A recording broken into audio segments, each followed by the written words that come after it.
Goodwill Industries takes in over 120 million donations every single year. All right, here we go. And for decades, resellers have combed through stores just like this one to find treasures that they can flip online. The jacket I found is a 1972 NBA Finals game-worn warm-up jacket. It's valued at $150,000 to $250,000. It's like Black Friday every day. Everybody just trying to get in there.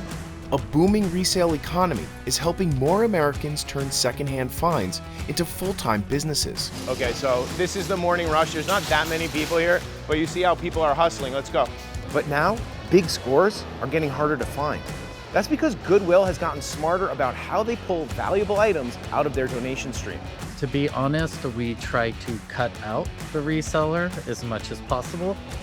We got behind-the-scenes access to see how Goodwill sorts and sells millions of items every year, and to find out how resellers are still making a profit from other people's junk. This is where the real bargain hunters line up.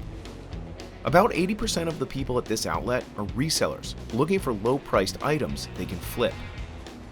A lot of outlets wheel out giant blue bins, but Goodwill told us employees sometimes get hurt moving them. So this location recently upgraded to a conveyor belt system, which also helps speed up the rotation of inventory. Do you like the belts or the bins better? I like the atmosphere here better, but I feel like the belts don't have the same amount of stuff as the bins, and the belts break down quite a bit. Basically, the shoe line, they come out as singles, and it's your job to find the match, right? Like some of them are tied together, but a lot of them it's just like find the other shoe. So you grab as much as you can and then you try to grab another one and match them later. That's the strategy? Yes. One of the things that happens is once you fill up a cart and you put a sheet over it, that's like, don't touch it. I think if you touched that and someone caught you, you'd probably get in a fight here. He's taking a picture of this doll, vintage duck house heirloom doll. So just to recap that, Robert looked it up on Google Lens and it gave him a price of $15 to $40. What did that take? 15 seconds? Not even, 10 seconds. At the Goodwill outlets, you can always expect surprises. This is actually a nice nonstick pan, but like, whoa, I'm gonna barf. What's the weirdest thing you ever found at the bins? I mean, I have a picture of it. I found it last week if you want to see it. Yeah, I want to see that. We're going to have to blur this out. You're going to have to use your imagination, but yeah. Okay, all right. Imagine seeing your mother pick that up. But more people than ever are willing to roll up their sleeves for bargains. Over half of American consumers shopped secondhand in 2025. And the market for used clothing is growing 15 times faster than retail. All right, so I'm glad there's carts because sometimes whenever you come, there's no carts. And also, if my job had a uniform, it would be an IKEA bag and gloves. St. Louis-based Hannah Valentine told us that sourcing vintage clothes earns her more than $80,000 a year. This is so cute. Something that I'm really proud of is that I was able to get through school and get a bachelor's degree just on reselling, and I took out no student loans. And what I love about the Goodwill outlet is that I don't pay per piece, I pay per pound. So when I go and check out, we literally just roll the cart onto a scale and they charge me per pound, which is so fun. Every cart she rolls onto the scale could become hundreds of dollars in profits. So I grabbed about 20 vintage pieces for only $17, and I'm gonna price them at about $15 to $20 each, so that's gonna give me about $300 to $400 in profits just on this little bag that I grabbed at the bin. So I love my job. Hannah prefers to resell clothes offline at vintage markets, or she crafts them into something new. But other resellers told us the way that Goodwill filters donations is starting to hurt their business. It has become a lot harder to kind of find more of those popular name brands than it used to be. How long have you been in the business for? 20 years. So how has the business changed over that time? Don't make any money anymore. We don't get the choice that we used to have. Used to find all kinds of good stuff, jewelry, ball card collections. Now they sort it all, sell it online. So what's actually happening at Goodwill? To find out, we went to where every donation starts, the back of a retail store. This drive-thru can handle more than 100 drop-offs a day. We take just about everything, but we prefer not to get like an old mattress. Then, the sorting begins. Anything dangerous? Oh yeah, we have a fellow has to come in once a month that takes guns and knives. I mean, we've had several different things like that.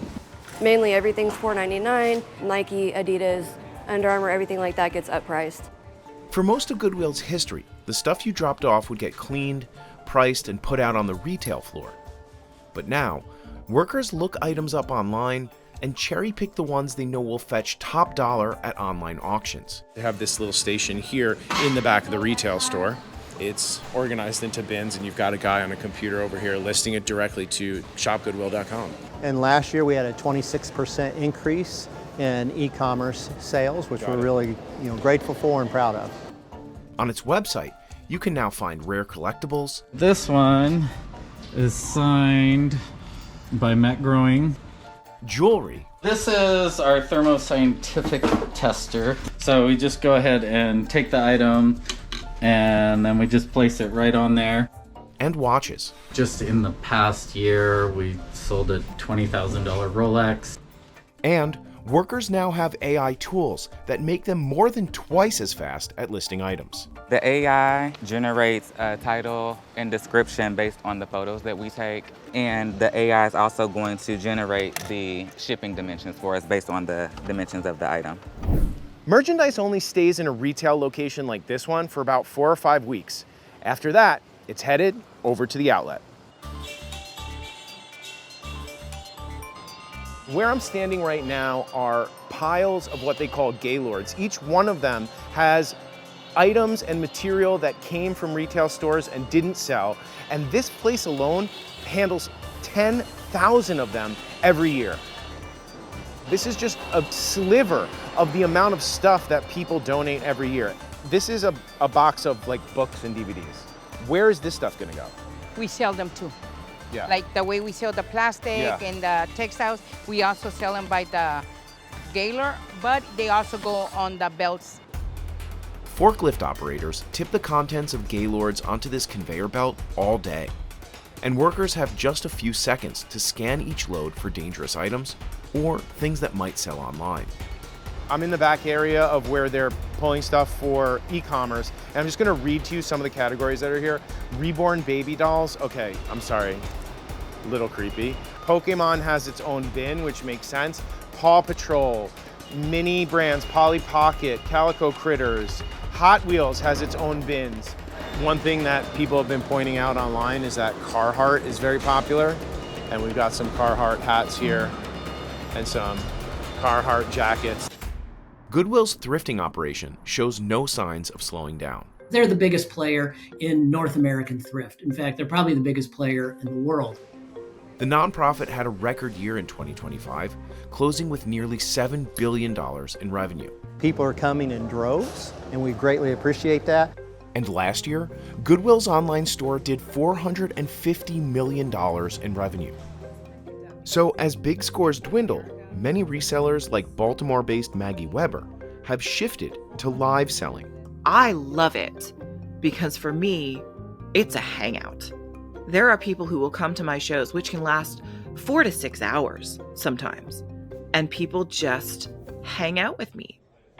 Whatnot started as a community for Funko Pop collectors, but quickly attracted millions of users, half of whom now sell used goods. Hello everyone, how's it going? What do we do? Why are we not selling things? What should we even start with? Let's do panda lamp, and you get 2 things. You get this cute little panda, it's a silicone light up lamp. Get both of these, $2, 15 seconds. Josh Varnell from South Carolina is one of the platform's top sellers. We'll probably sell between 300 and 400 things today. 50 things an hour if we talk a lot. You know, eBay was kind of a grind, like taking photos of hundreds of items a week and storing them and dealing with customer service and returns just got old pretty quickly. When Whatnot came around and we were able to sell the same amount of items, but super quickly, like in 10, 15 seconds instead of 15 months, for sometimes the same amount of money or even more. Just like the resellers I met in Indianapolis, Josh sources most of his items from Goodwill. Full buggy from one store. We bought everything. Good luck. Got a KitchenAid ice cream scoop, and I got this Minion. Not too bad, again, for a day where we're just kind of picking through everybody's leftovers. For the flippers, they have tons of stuff that's sitting that didn't sell on eBay. a lot of that stuff will sell in one show on Whatnot. Gary Vaynerchuk is an entrepreneur, investor, and media personality. But before all that, he was a reseller. The way that people dream of Saturday, waking up and going golfing, is the way I feel about going to a town-wide garage sale. How much are cars? Back when Gary got started as a teenager, it was way harder to make money off reselling. I had to wait 2 weeks to go to a flea market and resell it. Antiquated, no speed, no volume. Then the internet helped people take resale global. 1.0 was the antiquated garage sale, yard sale. Flipping 2.0 is also what I grew up with, given my age, the Web 1.0 world, eBay, Craigslist. Now, Gary says we're about to enter a new era of flipping. I would say I'm very bullish on live shopping. And Gary may have called this one. Here he is in 2015. I'm gonna make a prediction here. In the next, and I don't like doing predictions. I always say I don't make predictions, I just follow, but I'm gonna make one. I do think that in the next 10 years, somebody's gonna build eBay again. In 2025, resellers like Josh helped Whatnot surpass $6 billion in sales, making it almost as big as Goodwill. Now, marketplaces like eBay are rolling out new live selling features, betting the format will become a much bigger part of shopping. And there's already a blueprint for what that could look like. China, where live shopping has grown into an industry worth more than $1 trillion a year. Welcome to You Want X27 Park. Follow me, let's have some fun. In 2023, Business Insider shot inside China's first shopping mall built entirely for live streamers. Inside, influencers host rapid-fire shopping shows, selling everything from makeup to liquor. Top live streamers sometimes broadcast for hours at a time. 这就是开播的状态。开播前往往会喝一个红牛，再喝一杯咖啡啊，这样这个人就会更兴奋一点。对，缺点就是可能播完之后会睡不着觉，这个对。And hard work pays off. What was this streamer's biggest day ever? 最多的时候一天是有3亿人民币。这一下子可以看到是有3个我。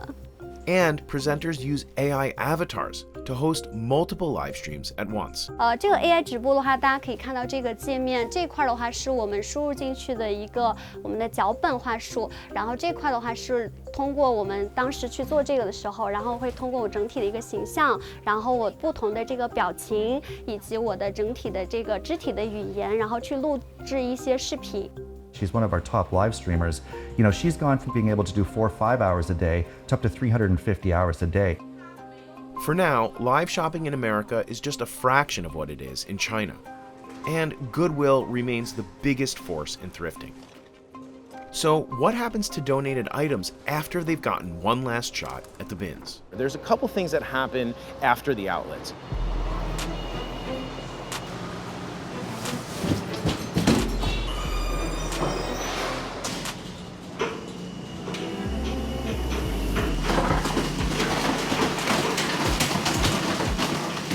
That was a lounge chair. This trailer is filled up with textiles that have already gone through the baler, so the fate of these is uncertain. These will go to a broker who is either going to decide whether it gets shipped to Pakistan or Ghana or somewhere downstream, where it's either going to be resold in a market there, or it's going to be shredded and turned into something else. Other brokers make deals to buy the Gaylords of hard goods. A Gaylord of those CDs, there could be $7,500, $8,000 worth of revenue. So this is one of our containers. It's just books. Back there we have clothing. We'll take an entire truckload, like 24 pallets of those, if for this price or whatever, and then we can move it, and that's kind of the deals that we're making. These are bundles of hard plastic. They will go to a different vendor once they've already been cycled through this facility. And then you can see over here, even more of the textiles bundled up, going to different places, piles and piles of them. Some Goodwills have partnered with companies that recycle textiles.